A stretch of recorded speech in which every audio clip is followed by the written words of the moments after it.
Enhance your website with cool visual effects using the Image Hover widget. It is commonly used to display dynamic effects when hovering the mouse over an image. With Spider Element's Image Hover widget, you can achieve the following. Title or description can be displayed on the image when the mouse is hovered. The image can be enlarged or reduced on hover. The color of the image can change when hovered.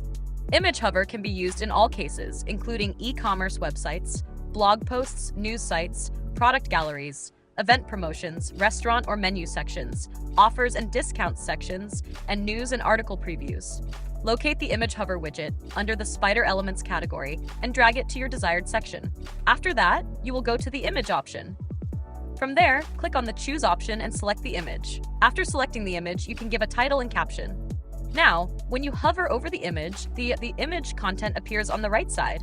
In Style 2, hovering will display content from the right side and top. Hovering over Image Hover Style 3 will elegantly slide away the image, revealing the content beneath. Hovering over Image Hover Style 4 will gently shift the image while adding a subtle shadow beneath, creating a sleek and dynamic effect.